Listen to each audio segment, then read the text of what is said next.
அனைவருக்கும் வினோத் பரமையின் பணிவான வணக்கங்கள். நம்ம வந்து இந்த பட்டை வந்து வேஸ்ட் மெட்டீரியல் உங்களுக்கு எல்லாருக்குமே தெரியும்.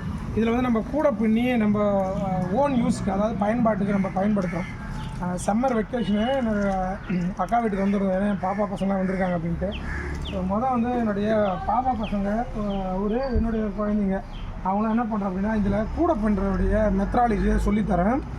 ஏன்னா நம்ம வந்து பீச் வேலைக்கு வந்து நம்ம வலை எடுத்துகிட்டு போகிறது இல்லை நம்மளுடைய ஓன் பர்பஸுக்கு ஏதாவது பயன்படும் அப்படின்னு சொல்லிட்டு இந்த வேஸ்டட் மெட்டீரியல் வச்சு தான் பண்ணுறேன். ஒருத்தவன் என் பாப்பா பையன் பெரியவன் இருக்கான், செல்லு நோண்டின் அதை இவனு வீடியோ எடுத்து போட்டுருன்னு சொல்லிட்டு பதமாக ஓடிட்டாங்க. நான் பார்த்துட்டு செல்லு வந்து நீங்கள் யூஸ் பண்ணுங்கள், பட் ஆனால் ஒரு ஸ்டூடெண்ட்லாம் ஒரு குறிப்பிட்ட அளவுக்கு மட்டும் பயன்படுத்துங்க, கண்ணுலாம் நிறைய பிரச்சனை வருது அப்படின்றாங்க.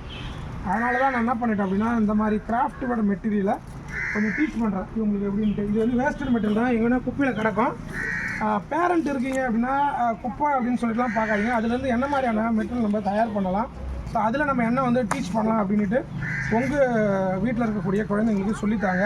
ஸோ நிறைய விளையாட்டுலாம் மிஸ் ஆகிடுச்சு இல்லையா, பல்லாங்குழி, நொண்டி விளையாடு, அப்புறம் நீச்சல் பயிற்சி, இதெல்லாம் வந்து நிறைய விஷயங்கள் மறந்து போச்சு. நான் ஒன்று ஒன்றா சொல்லித்தரேன். எல்லோரும் ஹாய் சொல்லிக்கங்க, ஹாய் சொல்லுங்கள், டாட்டா காட்டிங்க. வந்து இப்போ கூட பின்ன போகிறோம். நாங்கள் அடுத்த பதிவில் உங்களுக்கு கூடையை நாங்கள் மேக் பண்ணுறதையும் போடுறோம். நிறைய பேரண்ட்டு கேட்டாங்க, சார் ஏன்னா கிளாஸ் எடுக்கிறீங்க அப்படின்ட்டு. நீங்கள் வீடியோவில் பாருங்கள், சில டவுட்ஸ் இருந்தால் எனக்கு கேளுங்க. கொஞ்சம் பசங்களுக்கு நம்ம சொல்லித்தரதுக்கு வாய்ப்பு இருக்குது.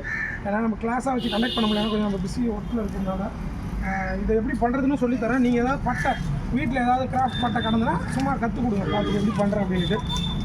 வாழ்க யோகம், யோகம் இல்லட்டம். அடுத்த பதிவில் கண்டிப்பாக சந்திக்கிறேன். நல்ல நேரங்களை பயன்படுத்திங்க.